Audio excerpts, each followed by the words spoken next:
어, 오늘은 이제 좀 짧은 물음들이 세 개가 있어가지고 26번부터 28번까지인데 구약의 하나님은 어떤 하나님이신가 하는 거랑 이제 출애굽은 무엇을 말하는가, 그다음에 그들은 왜 신의 산으로 갔어야 갔는가 하는 이 세 가지 질문인데, 제가 이제 제목을 출애굽의 공동체성 무엇을 말하는가 이렇게 잡았습니다. 그러니까 우리가 보통 출애굽 이러면은 어떤 죽음에서 생명으로 이렇게 이제 넘어가는 그것을 주로 말하는데, 한 개인이 출애굽한 일은 많았겠지요.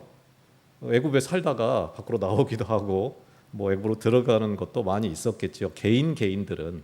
그러나 이 성경이 말하는 출애굽은 어떤 개인들의 이동을 말하는 게 아니고 민족 공동체 함께 이동을 하는 천국, 구원, 영생 이런 게 개인이 일어나는 것들도 물론 중요한데, 성경이 말하는 거는 공동체, 어떻게 그렇게 그 몇백만이 되는 사람들이 애굽을 나오는 그런 일들이 벌어졌는가, 그게 뭘 말하는 건가. 그리고 그들은 애굽을 나온 다음에, 출애굽을 한 다음에 바로 가나안으로 가지를 않고 왜 출애굽한 다음에 맨 먼저 시내산으로 갔는가 하는 것. 그리고 그들은 왜 그 시내산에서 이제 출애굽을 한 다음에 시내산에 간 게 한 달 반 정도 후 정도 되거든요. 이제 그 이후에 무려 40년 가까이를 광야에서 이렇게 보내는데, 그거는 뭐를 말하는 건가? 왜 바로 그 직선 통로로 말하면은 10여 일, 열하루 뭐 이 정도밖에 안 걸리는 그 거리를, 물론 이제 그 개인이 갔을 때 거리고 몇백만이 움직인다 그러면 이제 뭐 그거보다는 훨씬 더 걸렸겠지요. 그러나 이제 그 짧은 시간에 갈 수 있는 그 거리를 왜 40년씩이나 그렇게 이제 가고 있는가 하는 것들에 대해서 좀 생각을 해보고, 밑에 부제를 이렇게 잡았습니다. 구약의 출애굽, 또 신약의 출애굽, 오늘 우리의 출애굽. 그게 성경에 기록됐다는 얘기는 그거 이런 일이 있었어 이렇게 말하려고 하는 것은 아닐 테고, 그것이 오늘 이루어져야 된다는 의미로 오고 오는 세대에게 그것을 전할 텐데, 이게 무엇을 의미하는 것일까 하는 것을 중심으로 좀 살펴보도록 하겠습니다. 이제 아브라함을 이제 만들어 가시는 하나님, 아브라함을 만들어 가시고 또 이제 이스라엘을 만들어 가시는 하나님에 대해서 쭉 지금 알아보고 있는데, 하나님이 세상을 구원하시기 위한 어떤 만년 대계로 삼으신 게 5가지 단계로 구성되어 있다. 이거를 이제 말씀드렸고, 먼저 준비된 한 사람을 선택해서 그의 후손으로 민족 공동체를 이루게 하고, 그들과 계약을 맺어서 하나님 나라의 모형을 만들고, 또 그 나라를 온 세상에 보여주어서 모든 사람이 그 나라를 보고 구원에 이르게 한다. 이렇게 되어 있는데, 오늘 다루는 거는 그러니까 이제 그 민족 이스라엘 그 공동체를 이루게 하는 부분, 그 다음에 그들과 계약을 맺는 부분이 이루어지고 있는데, 이게 무슨 의미인가 하는 것을 이제 살펴보는 단계입니다. 이제 구약의 하나님, 그분이 어떤 하나님인가를 알아야 출애굽은 어떤 의미고 신의 산에 왜 갔는가 하는 거가 좀 더 선명해지는데, 그 하나님은 어떤 하나님인가를 알아보려면 기존의 그 우상 종교, 거짓 종교, 또 사탄은 누구고 그 지배 방식 속성은 뭐냐 하는 것을 좀 알아봐야 우리가 지금 믿는 구약의 하나님은 누구신가가 하는 게 좀 선명하게 드러납니다. 4,000년 전 우상 종교, 모든 우상 종교의 신들은 권력자하고 가진 자들의 신이었습니다. 이게 왜 이렇게 되느냐 하면은, 세상 모든 사람이 뭐를 원하죠? 가진 자가 되기를 원하고 권력자가 힘을 갖기를 원하는 거예요. 그 마음하고 일치를 하니까 그들이 자연스럽게 그 힘을 가질 수 있게 되는 거죠. 그들은 소수에게 특권을 줘가지고 그 소수의 특권 가진 자에게 힘을 줘서 다수를 비참하게 만들므로 지상 지옥을 건설하는 게 사탄의 궁극적 목표입니다. 그런데 그 부자와 지배자, 그 이해관계가 맞는 거죠, 지금. 그들이 그렇게 부자와 지배자가 되기를 추구하는 그 우상 종교, 그 기복 종교의 속성이 뭐랑 정확히 일치하냐면 그 악마의 본성과 정확히 일치한다. 그러니까 너무 자연스럽게 세상이 그렇게 굴러갈 수밖에 없는 거지요. 사탄이 이렇게 조장하는 그 극심한 그 빈부의 격차, 신분 같은 그 사회적인 양극화는 다수는 물론이거니와 결국에는 그 지배자들까지도 비참하게 만든다. 권불십년이라고 하지요. 지배자 역시 얼마 가지 못해서 반란, 혁명, 열왕기 상하에 보면은 끝도 없이 나오는 이야기들이죠. 결국은 그들마저도 비참하게 죽어가는 그런 결과, 모두가 죽어가는 그런 결과를 이제 불보듯 뻔하게 그렇게 볼 수밖에 없는데, 그 권력 가진 자, 재물을 차지하기 위해서 수단 방법을 가리지 않는 그 끝없는 투쟁의 역사가 곧 세속 역사다 하는 겁니다. 그런데 유일한 예외가 있다 하는 거예요. 그게 성경이 말하는 하나님, 없는 자들의 하나님, 가진 자의 하나님이 아니고 없는 자의 하나님, 낮은 자의 하나님, 하비루의 하나님이라는 겁니다. 그분은 애굽의 종되었던 집에서 그 억눌린 자들을 인도해내신 하나님임을 선언합니다. 그게 구약 성경이 말하는 하나님, 처음부터 끝까지 그 이야기를 계속 반복하지요. 그런데 생각해 보면은 참 하나님이라면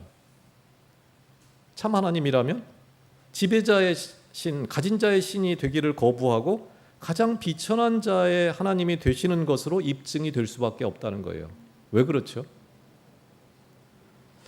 부자 편에 선다, 가진 자의 편에 선다는 것 자체가 뭐를 말하는 거죠? 부족한 하나님이라는 거예요. 모든 게 채워진 하나님이 왜 가진 자 편에 설 이유가 뭐가 있어요? 부족함이 없는데. 그 부족한 하나님이라는 것 자체가 그게 가짜 하나님이라는 거예요. 가진 자 편에 선 하나님이라는 거는 이미 그 자체로 가짜라는 거예요. 참 하나님은 부족함이 없는 분인데 그분이 왜 더 가지려고 한다는 거죠? 말이 안 된다는 거예요. 그걸로 참 하나님임을 입증할 수 있다 하는 겁니다. 그 하나님은 이 비참한 세상 역사 속에서 우리의 아버지가 되시기 때문에 그 모두가 행복해질 수 있는, 그 몇 사람만 행복한 세상, 모두가 결국은 비천해지는 그런 결말을 가질 수밖에 없는 그 길이 아니고 모두가 행복해질 수 있는 그 참된 길을 제시하신다 하는 겁니다. 근데 그 길이 어떻게 주어지냐면 근데 그 길이 이제 제가 밑줄을 그어놨죠. 그 유일한 방법으로 주어지는데, 모든 사람이 가장 작고 가장 낮아져서 서로 종이 되는, 서로를 섬기는 게 온전한 행복, 모두가 행복한 길에 이르는 그 방법이다. 내가 곧 길이요 진리요 생명, 그 길이다. 내가 곧 그 길이다. 그 방법, 유일한 방법이라는 거예요. 그 방법을 제시하셨다. 이스라엘을 애굽으로 보내서 비천한 하비루로 만든 이유도 그 섬김의 나라를 만들기 위한 그 준비 과정이었다 하는 겁니다. 그 참 하나님을 만나는 유일한 길이 그럼 뭐겠느냐 하는 거예요. 그 구약의 하나님은 철저히 없는 자의 하나님, 낮은 자의 하나님, 가장 낮은 자의 하나님 이시기에 그분은 오직 하비루만을 만나 주신다 하는 겁니다. 그러니까 하나님을 만나려면, 하나님을 대면하려면 낮은 자가 되어야 된다. 낮은 자만을 만나 주시는 하나님. 그러니까 우리의 마음의 상태가 가장 낮고 천해진 그 영적 하비루가 됐을 때 하나님을 만날 수 있다. 이거를 제가 영적 이러면은 아주 애매한 말이어서 신적이라는 말로 표현을 해봤습니다. 신적 하비루가 될 때 그 하나님의 마음과 일치한 합의로 그냥 가난하다고 하나님을 만나는 건 아닙니다. 가난한 사람은 세상에 너무 많지요. 근데 그게 그 가난이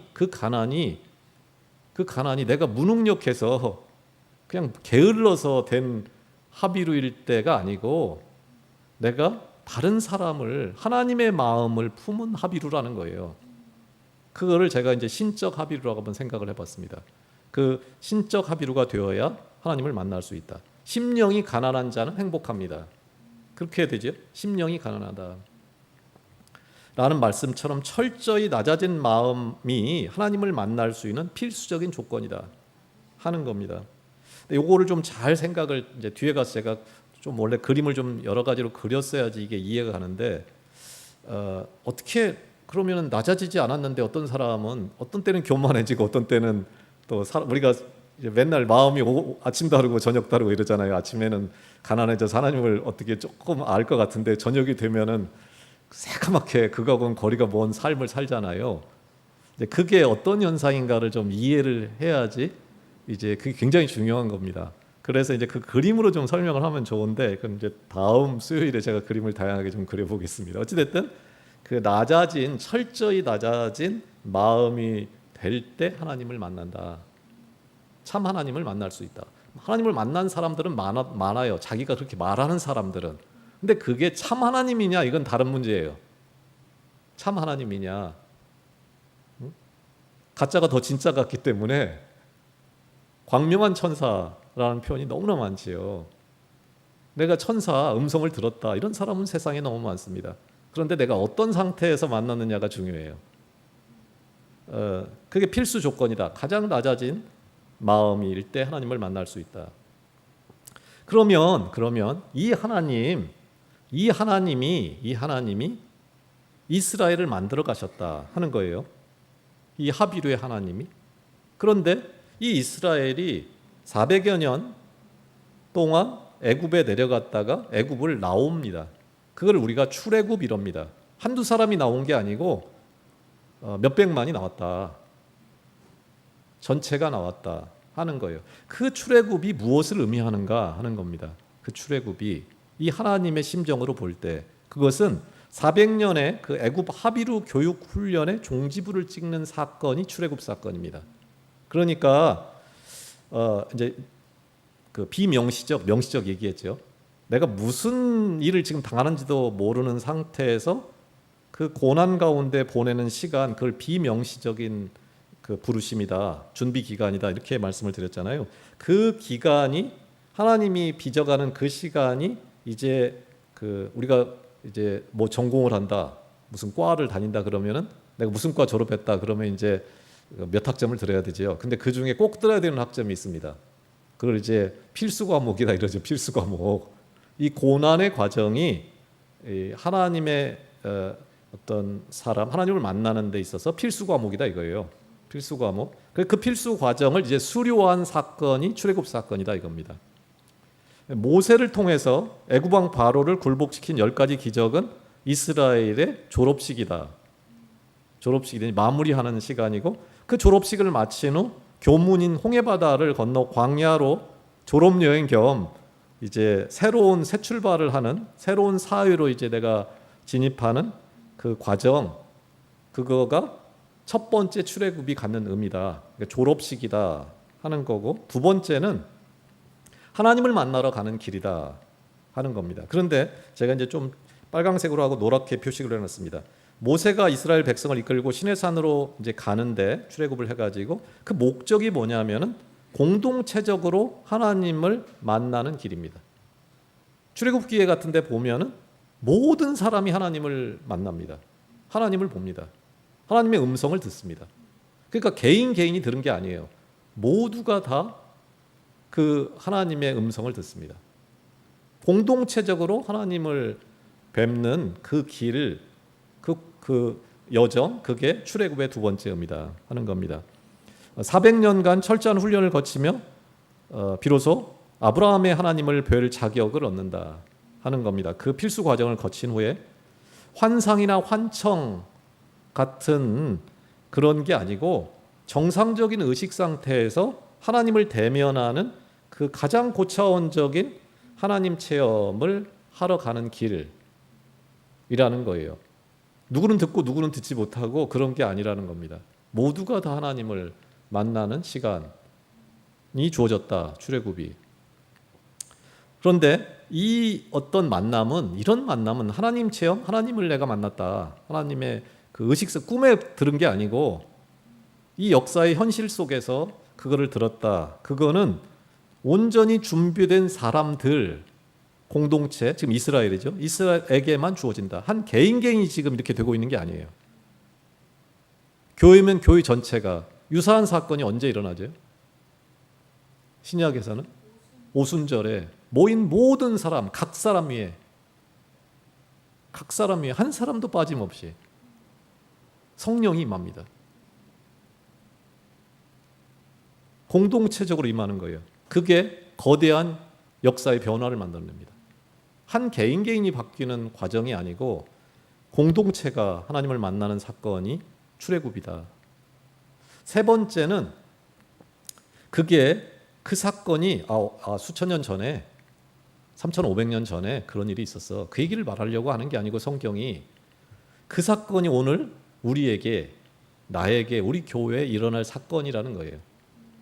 성경은 어떤 역사 이야기, 단순한 과거 혹은 그걸로부터 얻을 수 있는 어떤 교훈을 얻으라고 주어진 게 아니고 연구 대상으로 몇 년도에 몇 살에 무슨 일이 있었구나, 그 대상으로 주어지고 거기 머물러서는 안 된다는 거예요. 그 문자들이, 그 사건들이 살아있는 하나님의 말씀으로 지금 내게 들려져야 한다는 거예요. 그리고 우리 안에서 공동체적으로, 지금 출애굽의 공동체성을 제가 계속 강조하고 있습니다. 그러니까 결국은 나라는 사람에게 내가 어떻게 되는가에, 내가 구원을 얻었는가 하는 거에 초점을 맞추는 것은 다 뭐에 해당한다고요? 우상 종교에 해당한다는 거예요. 한번 천천히 생각을 해보세요. 이게 내가, 우리 가정이, 그게 하나님이 목적하는 바가 아니라는 거예요. 그게 우리 안에서 육화가 돼야 된다는 거예요. 우리 안에서 출애굽이 실제가 돼야 된다. 나 개인에게 출애굽이 일어나야 된다. 이게 아니고 심령이 가난한 자는 이럴 때 내 심령이 그래야 돼. 이렇게 말하고 있는 게 아니라는 거예요. 우리의 심령이, 이 교회의 심령이 가난해진다. 그게 오늘 일어나야 될 사건이다. 성경이 기록한 사건은 그거예요. 개인이 뭐가 어떻게 됐다는 거를 성경은 그다지 그렇게, 출발점은 될 수 있지만, 아브라함처럼 한 개인의 그 사건이 출발점은 될 수 있지만, 오늘 우리 시대 교회가 생각하는 것처럼 나 구원받았다는 그 목적지가 될 수는 없다는 거예요. 한 개인의 변화라는 게. 그게 항상 공동체를 준비시키고 공동체가 살아나는 그 출발점으로 하나님이 부르신 것이지, 거기가 내가 죽을 때까지 나는 됐다는 그거는 될 수 없다는 거예요. 그거는 굉장히 속는 겁니다. 아브라함을 부르시는 사건, 또 출애굽 현장이 오늘 우리 안에서 동일하게 경험되어야 된다 하는 겁니다. 그럼 그게 어떻게 가능한가? 그것은 말씀, 기도를 통해서 하나님의 심정, 하비루의 하나님, 하비루이신 하나님, 그 가장 낮은 마음이 됐을 때, 그 예언자들의 영성, 그 심정이 됐을 때 그게 가능하다 하는 겁니다. 우리가 십자가, 예를 들어서 신약으로 넘어오면은 십자가 사건을 읽을 때 그게 구경꾼이 아니라 십자가를 직접 지고 가는 자로서의 어떤 인식, 참여가 일어나야 된다. 예수님이 채찍에 맞을 때, 십자가에 박히실 때, 못 박히실 때 우리도 함께 못 박히고 죽어야만 한다. 그 사건이 내면화돼야 된다. 실제가, 우리의 실제가 돼야 된다. 오늘의 실제가 돼야 된다 하는 겁니다. 우리가 완전한 죽음을 통과한 후에야 비로소 새로운 사람, 새 사람, 거듭난 사람으로 다시 태어나는 부활을 경험할 수 있기 때문입니다. 그 사건이 오늘의 사건이 되지 않으면은 속는 겁니다. 타락한 그 인간의 본성, 아담의 본성, 죄성이 완전히 씻겨나가고 그 어둠이 떠나가고 주님의 성품으로 새로워져야만 한다. 그 영적인 동일시가 일어나야 된다는 거예요. 그때 3,500년 전에 이 일이 나하고 무슨 상관이 있는가? 그 사건이 내 사건이 되지 않으면은 성경을 지금 잘못 읽고 있다 하는 것을 말하는 것입니다. 따라서 이 출애굽은 우리 안에서 오늘 재현되어야 될 사건으로 주어진 거다. 그래야지 성경이 되는 거예요. 그게 하나님의 말씀이 되는 거예요. 출애굽은 이스라엘 민족만의 과거사가 아니고 현재 나와 우리 교회 공동체 그 여정, 실천적인 여정이 돼야 된다 하는 것입니다. 우리를 구조적으로 얽매는 그 세속적인 노예살이, 사실상 우리가 노예처럼, 제가 그런 생각을 너무나 많이 하고 살았는데 내가 은행의 노예다. 빚 해가지고 열심히 뭔가 버는데 그 중에 절반은 은행 갖다 바치고 또 세금 갖다 바치고, 자유인은 자유인인데 이게 노예가 별건가? 그 노예살이에서 나만 그런가? 사실 은행의 노예가 아닌 사람이 이 땅에 몇 퍼센트나 될까요? 집이 있는 사람도 한결같이 말하지요. 그거 거의 다 빚이야. 세속적인 그 노예살이에서 벗어나 온전한 신앙으로 나아갈 수 있는, 모두가 그렇게 될 수 있는 몇 사람이 아니고 그런 길을 만들어가야 된다 하는 겁니다. 신의 산하의 그 이스라엘처럼 우리 역시, 우리 교회 역시, 우리 공동체 역시 하나님을 직접 만날 수 있는 상태로 준비되어야 한다는 거예요. 누구는 되고 누구는 안 되고 이럴 수 있어요. 그게 무엇을 의미하는지를 제가 좀 이따 그림으로 한번 그걸 표현하려고 제가 좀 시간 투자를 몇 시간 하려고 했는데 다음에 다시 한번 그려보겠습니다. 이거를 이해하면 성경이 완전히 다르게 보입니다. 진정한 출애굽의 완성은 그 모든 구원의 역사가 지금 나와 우리 공동체 안에서, 우리 안에서 공동체적으로 생생하게 재현되는 게 출애굽의 완성입니다. 그러니까 몇 사람이 저 사람은 좀 변화받은 것 같아, 저 사람은 교회 왜 나오는지 모르겠어, 이렇게 하고 있다면 그 교회는 지금 출애굽 상태가 아니에요. 여전히 노예살이 상태에 있는 상태다. 그게 생생하게 오늘 이 시대에 재현이 되는, 그거를 말하고 싶어서 성경이 이 사건을 기록하고 있다 하는 것입니다. 그러면은 이 출애굽을 한 다음에 이제 밑에 그림이 하나 있는데, 이게 출애굽의 경로거든요. 출애굽의 이제 고센 땅, 이게 라암셋인가 그런 이름으로 되죠. 그 고센 땅에서 쭉 내려와서 가데스 바네아에서 거기서 좀 한번 그 홍역을 치르고 한 40년, 38년 정도 광야를 헤매다가 이제 올라가는데, 이게 고센에서 위쪽으로 지중해를 따라서 쭉 가면 가나안이 나오는 거거든요. 위쪽에 이제 그 약간 파르스름하게 돼 있는 고개 지중해 바다입니다. 그 지중해 바다 해안선을 따고 쭉 올라가면 그게 뭐 10여일밖에 안 걸리는 그 직진하면은 그거밖에 안 되는 아주 짧은 길입니다. 가나안으로 가는 길이. 근데 그 먼 길을 돌아서 맨 밑으로까지 이제 아라비아 반도로 내려오고 있죠. 내려오고 있어서 한 달 반 걸려서 밑에 쪽에 이제 시내산에 도착을 합니다. 시내산이 어디냐? 이것도 이제 사실은 불분명하지요. 여러 가지 설이 있지요. 증명이 안 되지요, 잘. 어찌됐든 이제 밑에 쪽이 어디다, 이제 이건데 한 달 반 정도 빙 돌아서 시내산으로 옵니다. 왜 시내산으로 오는가?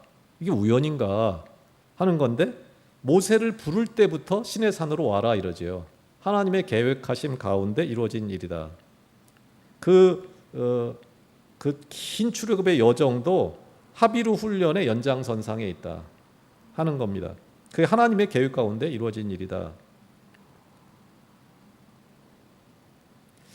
그러면 출애굽을 해가지고 맨 먼저 간 게 시내산이고 그 시내산에 다시 광야에서 훈련을 하는데 그 시내산에 간 이유가 뭔가, 왜 시내산에 가야만 했는가 하는 거를 보면은 이스라엘은 세상 구원을 위해서 선택되고 부름받은 그 사람들이죠. 제가 맨날 하는 말이잖아요. 그 자를 넣어라. 더 영어로 보면 더인데 사람들이 아니고 그 사람들. 어떻게 보면 유일한 사람들이에요. 그 공동체가, 그 사람들이 400년의 긴 훈련을 마치고 본격적으로 그 사명을 수행해야 될 그 시작점, 그때 시내산으로 갑니다.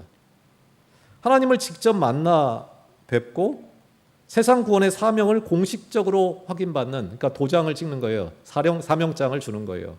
그 도장을 찍는 그 자리가 곧 시내산이라는 거예요.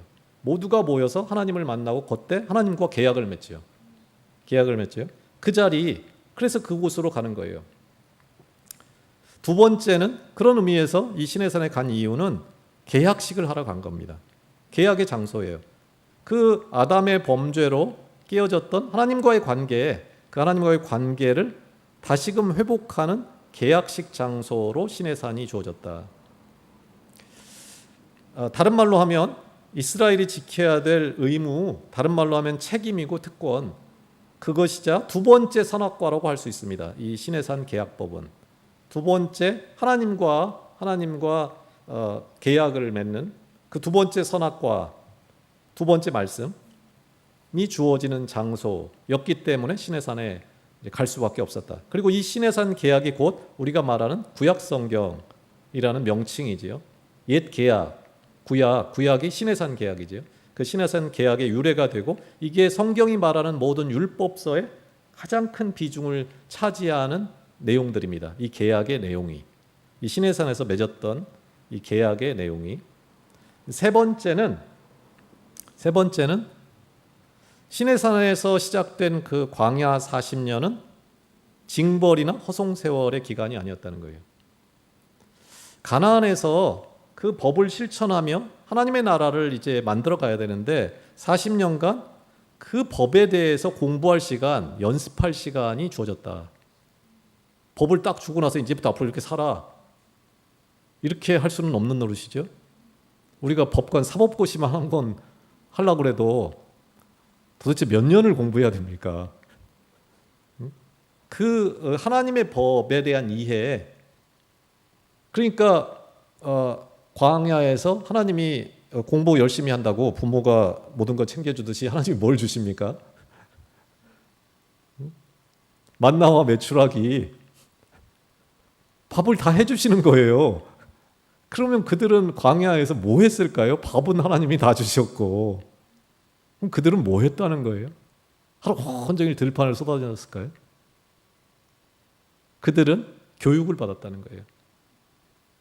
우리가 부모가 그렇게 하잖아요. 공부한다고 중고등학교 중2 고3 이러면은 부모가 뭘 합니까? 심지어 어떤 부모는 그러더라고요. 학교 선생님인데 고3이 되니까 하던 일을 다 멈추고 그 아이 하나를 지원하기 위해서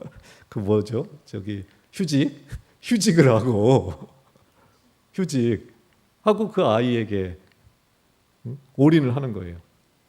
걔가 공부 잘할 수 있게, 얘 눈치 보고.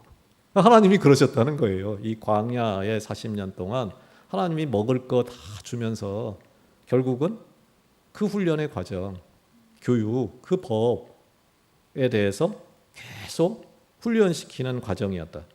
애굽에서의 훈련이 비명시적인 기간이었다면 우리가 지금 무슨 일을 당하고 있는지를 모르고 보냈던 훈련의 기간이었다면 이 광야의 시간은 명시적인 훈련의 시간이었습니다. 말씀이, 그 내용이 구체적으로 주어졌어요. 하나님을 만났고 하나님이 말씀하신 그 말씀이 그대로 다 주어져서 사람들에게 그대로 다 전해지고 하는 명시적인 훈련 기간이었다 하는 겁니다.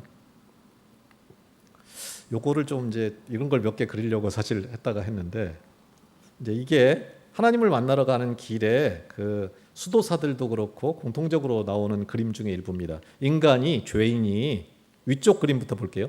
죄인이 이 하나님을 만나러 가는데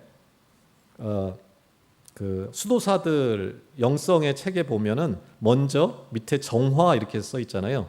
죄성의 씻김, 그 어두움 새카맣잖아요. 그 새카만 인간의 마음이 점점 씻겨져서 그걸 정화라고 합니다. 정화. 시간이 지나서 조명, 하나님이 비추는 빛처럼 점점 밝아져요. 그 단계를 지나서 합일, 하나님과의 일치, 하나님을 만나는 단계로 간다. 이게 수도사 영성의 기본적인 도식입니다. 그러니까 정화의 과정을 그 단계를 지난 사람이 그 다음에 조명의 단계에 들어가고 그 다음에 합일로 간다. 그런데 그 합일, 하나님과의 일치에 간 인생이 거의 없다. 역사상. 그러니까 단계식으로 계단식으로 이렇게 이루어진다. 뭐 다음에 뭐가 오고 이렇게 간다. 요게 이제 그 영성, 뭐 영성책, 하나님을 만났다는 사람들, 수도사 이런 사람들의 책의 내용입니다. 그런데 실제 우리가 살다 보면 사실 하나님을 아주 깊게 알지 못하고 내 안에 어둠이 가득한데도 여전히 내가 하나님을 알 만한 것들이 느껴지죠. 아침에는 하나님께 가까운 것 같은데 저녁 때는 다시 깜깜해지고 이전보다 더 내 믿음이 이상해졌어요. 그런 게 나타나지요. 그러니까 이 그림을 지금 다르게 그려놨습니다. 위쪽 보면은 정화와 조명이 동시에 일어난다. 근데 처음에는 어둠이 훨씬 많고 밝음이 거의 없어요. 하나님이 빛을 비춰주시면 내 안에 더러운 것들이 드러나요. 근데 그게 점점 성장하면서 어떻게 되냐면 내 안에 죄, 그 본성이 씻겨지면 씻겨질수록 조명, 밝아지는 부분이 점점 넓어져요. 그래서 시간이 지나면서 어두움은 점점 물러가고 노란색이 점점 커지고 있죠. 동시적인 사건이라는 거예요. 동시적인, 내 안에 왜 이렇게 어떤 때는 이랬다가 어떤 때는 이런가. 성장하는 사람들은 좀 밝은 게 많고 이제 예수님을 믿기 시작한 사람은 여전히 그 죄의 성품을 갖고 있는데도 불구하고 말씀이 들어오지요. 이제 그런 상태로 진행이 된다. 이게 기독교가 말하는 영성의 그림이다 하는 겁니다. 그런데 이게 그러면 이렇게 쭉 직선으로 가느냐 하는 건데 그렇지 않다는 거예요. 그 밑에 그림을 좀 보면은 요 위쪽에 있는 게 상한선, 그게 하나님을 만났을 때 그 세상의 언어로는 표현할 수 없는 기쁨, 그게 있는 상태라고 하고, 맨 밑에 지금 뭐라고 써 있냐면 하한선은 난 하나님한테 버림받았다 하는 느낌. 이게 어떻게 나선형으로 진행이 되는데 직진으로 쭉 성장하는 게 아니고 내 믿음이 나선형으로 이렇게 진행이 되는데, 그러니까 올라가고 나아가고 내려가고 물러가고 이렇게 나선형. 그러니까 내가 믿음이 좀 진보가 된 줄 알았는데 어느 순간에 보면 이전보다 더 뒤로 물러나 있어요. 내가 하나님께 점점 올라가 있는 줄 알았는데 이게 성령이 충만하고 느꼈는데 어느 순간에 바닥에 있어서 하나님을 내가 만난 적이나 있는가? 내가 구원 얻는 게 맞나? 이게 반복된다는 거예요. 그러면서 조금씩 나아간다는 거예요. 어느 날 보면은 이전에 내가 이 정도 되는 줄 알았는데 저 뒤로 물러가 있는 거예요. 나선. 근데 이게 이 나선이 사람마다 다르다 이거예요.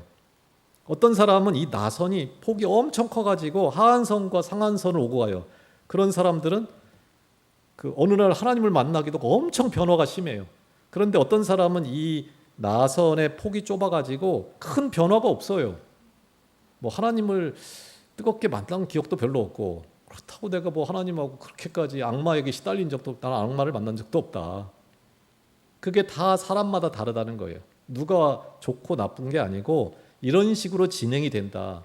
요즘 내가 왜 이렇게 힘들지? 요즘은 정말 너무너무 힘들다. 성경을 읽기도 싫고 교회 가기도 싫고. 그런 일들이 왜 일어나는가? 그게 밑에 쪽에 왔을 때 이게 반복되는데, 근데 여기서 주의할 게 하나 있습니다. 위쪽에 가면 하나님을 만나고 밑에 쪽에 가면은 내가 버림받은 것 같은데 실제는 이게 반대다라는 거예요. 왜 그럴까요? 하나님이 어디 계시기 때문에? 하나님이 가장 낮은 곳에 계시기 때문에. 사탄은 가장 위에 가기를 원하고 하나님은 낮은 곳에 가 있어서 우리의 생각이 늘 나는 위에 있어야 되고 나는 성령에 충만해야 되고 오늘은 기도가 너무 잘 된다. 그때 내가 기도가 됐다고 생각을 하는 거예요. 오늘은 진짜 기도가 5분 했는데 1시간쯤 갔는가 하고 시계를 보니까 5분 정도밖에 안 갔다. 그때가 밑에 있을 때인데 그때가 내가 성장하는 시간이라는 거예요. 우리가 공부 시간 진짜 싫잖아요. 쉬는 시간은 왜 이렇게 빨리 가요? 내가 지겨운 그 일을 할 때 성장하고 있는 시간이다. 그래서 이런 식으로 이제 하나님을 만나러 가는 길이, 그래서 뒤로 물러섰다 했을 때 멈추지 말고 그거를 계속 가는 게 성장하는 거다. 성경을 읽기 싫을 때 안 읽고 읽고 싶을 때 읽고 이렇게 하지 말고 읽기 싫을 때 그때가 더 중요하다. 그래서 어느 시간에 늘 높아지려고 하는 내 마음이 밑에 가 있을 때, 하나님 십자가를 지셨는데 나는 앉으려고 하는 그 마음이 내가 위에 있어야 정상이 아니고 밑에 있어야 정상이다. 그 마음이 될 때 점점 요 어둠은 물러가고 악마가 틈탈 수 있는, 아까 시작 부분에 그랬잖아요. 구약의 하나님, 우상 종교, 내가 가진 자가 되려는 마음, 그 마음하고 사탄의 마음하고 일치가 되기 때문에 그 체제가 유지가 되는 거예요. 내가 가진 자가 되려고 하는 거, 내가 높은 상태에 유지하려고 하는 그 상태가 가장 어둠의 상태예요. 내 상태가 어디 있는가, 나는 저 밑바닥에 있어야 될 놈이다 하는 그 상태가 됐을 때 내가 실제로는 훨씬 더 하나님의 조명 가운데 있습니다. 하나님을 만날 수 있다. 이렇게 되는데, 이거를 제가 지금까지 설명했던 거에도 똑같이 반영을 해볼게요. 이 그림을 이제 아브라함으로부터 시작이 됩니다. 왼쪽이 이제 아브라함이 됐죠. 한 사람이 오른쪽 끝에 이스라엘, 수백만의 공동체가 돼가는 과정인데, 이들이 준비돼가는 과정이 두 가지 부르심이 있다 이랬잖아요. 명시적인 부르심이 있고 그 다음에 비명시적인 부르심, 명시적인 준비, 비명시적인 준비가 있는데, 지금까지는 뭐라고 제가 설명을 했냐면 비명시적인 단계가 있고 그 단계가 끝나면 명시적인 하나님의 음성이 들린다. 이렇게 제가 지금까지 설명을 했잖아요. 근데 실제로는 성경이 그렇게 되지를 않는 거예요. 아브라함을 부른 다음에도 아브라함이 계속 다시 훈련을 받잖아요. 이스라엘도 마찬가지예요. 출애굽을 했는데, 졸업식을 했는데 광야에서 계속 불평하고 또 원망하죠. 그죠? 그러니까 이게 똑같은 그림을 그릴 수 있는 거예요. 이게 이스라엘이 돼가는 과정에서 이게 명시적인 준비와 비명시적인 준비가 계속 같이 갑니다. 그런데 시간이 지나면, 성장을 하면 할수록 어떤 영역이 커지냐면 명시적인 하나님의 음성, 말씀대로 살아가는 삶이 증가를 하는 거예요. 그런데 이게 나선형으로 되는 거예요. 이루어지는 게. 어떤 때 보면은 이스라엘이 좀 성장했나? 이렇게 했는데 어느 날 보면은 다시 배신하고 돌아갑니다. 물도 없고 고기도 없고 불평하다가 다시 조금씩 나아갑니다. 그러면서 이렇게 쭉 가는 거예요. 그러니까 그 성경을 읽다 보면은 얘네들 왜 이러지? 하나님을 직접 만났는데도 구름 기둥과 불 기둥을 보고서 그 하나님의 그 현존을 만났는데도 다시 불평하고, 그게 위쪽으로 보면 상한선, 하나님이 진짜 살아계시는구나 이랬다가 어느 순간에 하나님이 없네. 하나님이 있다면 이렇게 일들이 될 수가 없지. 차라리 바알이나. 이게 나선형으로 반복된다 하는 거예요. 그럼 이거를 한번 이렇게 생각하면 어떨까요? 이게 교회다. 지금 이제 공동체를 얘기하고 있잖아요. 뒤쪽이 아브라함 한 사람으로부터 이스라엘 수백만이 되는 과정이잖아요. 이 그림이. 그러면은 교회 안에서는 이게 무슨 일이 일어난다는 걸까요? 교회가 어떤 때는 충만한 것 같다가 그러지 않은 것 같다가, 또 교회 구성원 안에도 충만한 사람이 많은 것 같다가 그렇지 않은 것 같다가, 어떤 때는 하나님의 뜻대로 뭔가를 하는 것 같다가 어떤 때는 믿지 않는 사람보다 더 못한 모습으로 떨어져서 하나님 없는 것처럼 사는 교회, 그게 나선형으로 진행이 된다. 근데 중요한 거는 그게 아니고 나아가고 있는 거 아닙니다. 거기 머물러 버리면 나선이 돌다가 거기 그냥 더 이상 나는 안 되나 보다. 이렇게 생각하는 순간에 성장은 멈춘다는 거예요. 그러니까 성장은 앞으로 나아가는 건데 내가 성령이 충만할 때는 나가죠. 성장을 하죠. 근데 언제가 문제냐면 떨어졌을 때 여기 대부분 멈춘다는 거예요. 내가 원했던 게 아니잖아요. 밑바닥의 삶이. 하나님을 내가 만났으면 어떤 일이 벌어야 되죠? 좋은 일이 일어나야죠. 응답이 주어져야죠. 근데 되는 게 없는 거예요. 하나님을 만났는데. 그러니까 이런 하나님은 믿을 필요가 없지요. 그래서 거기서 멈추는 거예요. 그러면 성장이 일어나지 않는다. 이스라엘로 가지 못한다 하는 거예요. 그러니까 교회 안에서 이 원칙을 계속 적용하면 나아가고 내려가고 물러나가고 올라가고 이게 승강진퇴랍니다. 오를 승, 오른다, 강 내린다, 진 앞으로 나아간다, 퇴가 뒤로 물러선다. 이게 우리 인생도 그렇고 교회 역사도 그렇고 그렇게 반복이 된다. 성경에 보면 이게 계속 반복되는데 그게 이상한 게 아니고 그게 당연한 거다. 근데 이게 약간 불규칙적이라는 거예요. 나선도 이렇게 똑같은 사이즈로 지금 도는 것처럼 보이는데 실은 어떤 때는 좀 큰 원이 그려질 때가 있어서 내 안에 너무 상실감이 크고 하나님을 만난 기억조차 가물가물할 때가 있고, 저는 이런 경험이 사실 진짜 많았는데 해석이 안 됐었거든요. 한참 하나님을 만난 다음에 1, 2년 지난 다음에는 제가 교회를 안 갔어요.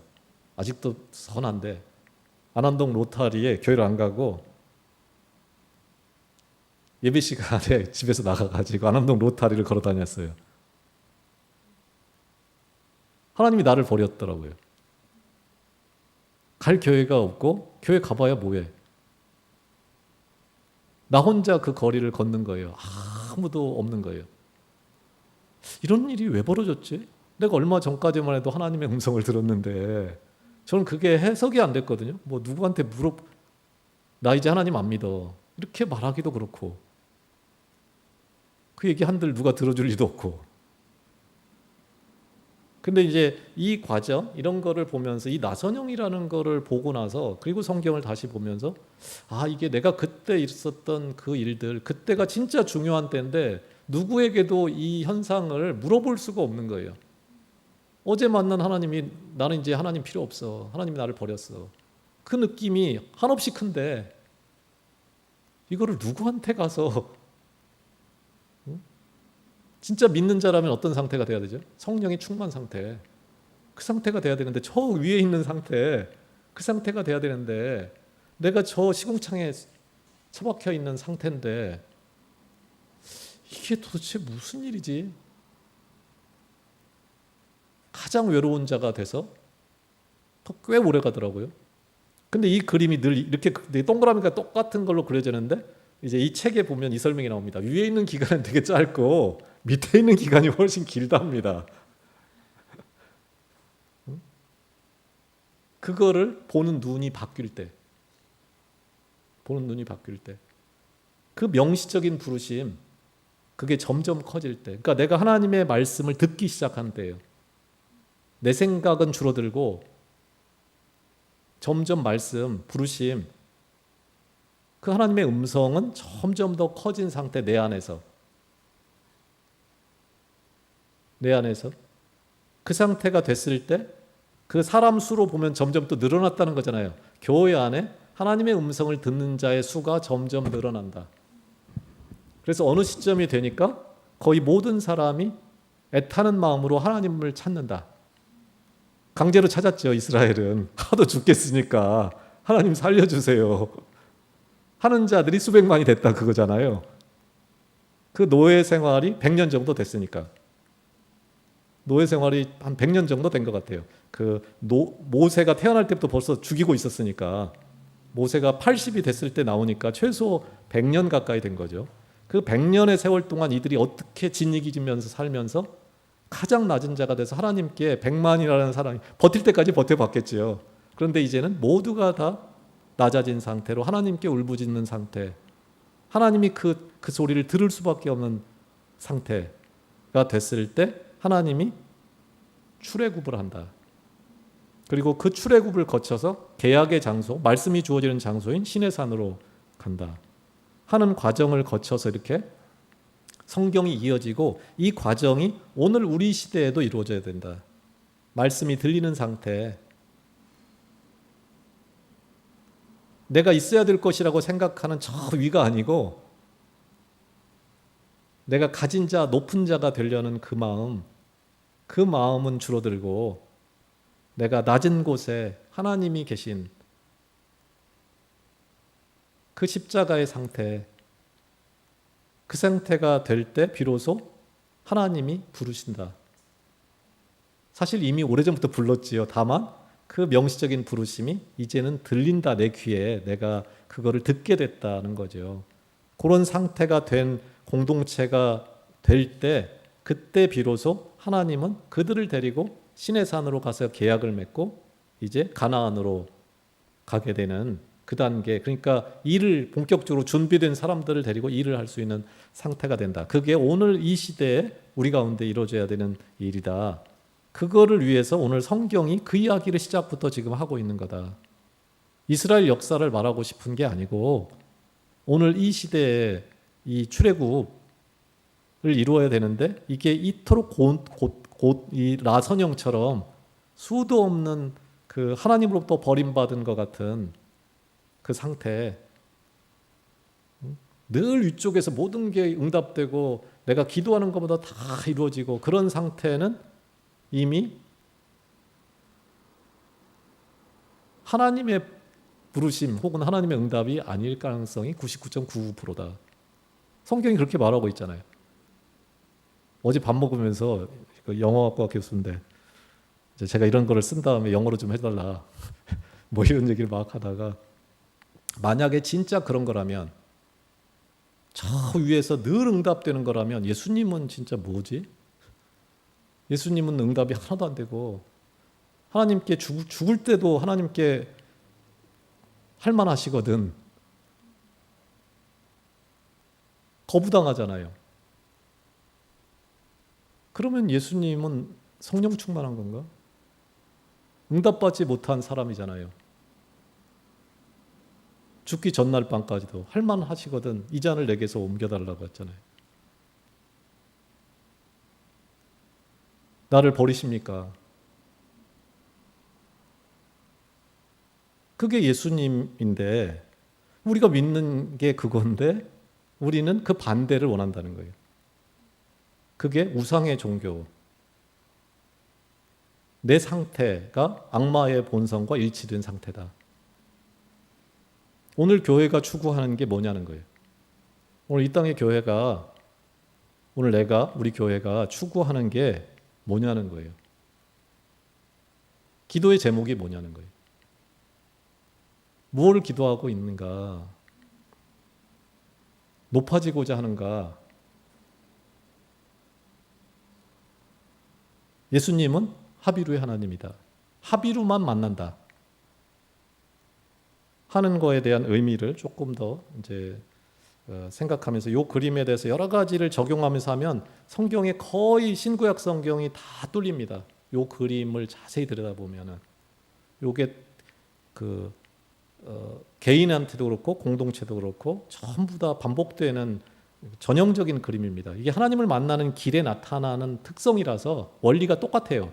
거의 모든 거에 내 삶에 일어나든 교회에 일어나든 역사에 일어나든 하나님은 아브라함으로부터 출애굽 광야 생활에 이르는 역사가 그냥 의미 없이 이루어지도록 만든 우연의 일로 이 일들을 계획하고 인도하는 게 아닙니다. 하나님의 그 계획과 섭리는 한치의 오차도 없이 이루어집니다. 열 하루길을 40년 동안 헤매게 하신 광야 생활, 그것도 필수 단계다 하는 겁니다.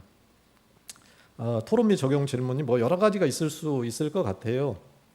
단순히 낮고 천한 자라고 해서 하나님을 만나는 건 아니다. 이건 여러 번 말씀드렸죠. 그러면 뭐가 그거를 하나님을 만나게 하는 걸까?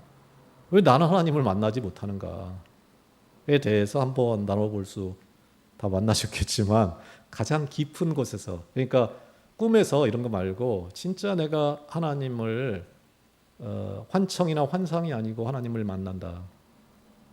그런 경험을 내가 간절히 원한다면은 한 번쯤 한번 왜 그런가? 누구는 만나주고 누구는 만나주지 않는 하나님이 아닌데 콩 심은 데 콩이 나야 되는데 왜 그럴까 하는 것도 한번 생각해 볼 수 있고, 우리가 어떻게 출애굽 사건 현장 속으로 들어가라, 십자가 사건의 현장으로 들어가라 이렇게 자꾸 얘기를 하고 그 사건이 오늘 내 사건이 돼야 된다. 특별히 출애굽의 공동체성, 나 혼자 출애굽하는 게 아니고 교회가 공동체 전체가 수백만이 출애굽을 해야 되는데 나 하나도 출애굽을 못 해가지고 지금 허걱대고 있는 우리 같은 사람들이 어떻게 공동체로 출애굽하는 게 가능할까? 오늘 우리는 어떻게 그 내면의 출애굽, 영적 합의루가 돼서 영적 합의루 공동체가 돼서 하나님의 뜻대로 구원의 역사에 이렇게 참여할 수 있는가? 세 번째는 우상 종교와 사탄의 목표가 가진 자를 위한 그 양극화, 지상 지옥 건설이다. 그들의 꿈이. 그렇다면 오늘 나와 우리 교회와 이 땅의 교회가 부와 권력을 추구하는 요게 뭐가 다를까 하는 거를 한번, 좀 주제가 너무 무겁습니다. 우리 하나도 해결을 못하는 사람들이 공동체성의 출애굽을 말하는데 성경이 이걸 말하고 있으니까 뭐 어떻게 하겠어요. 한번 내려가서 차 한잔 하시면서 이야기를 나누도록 하겠습니다. 기도하고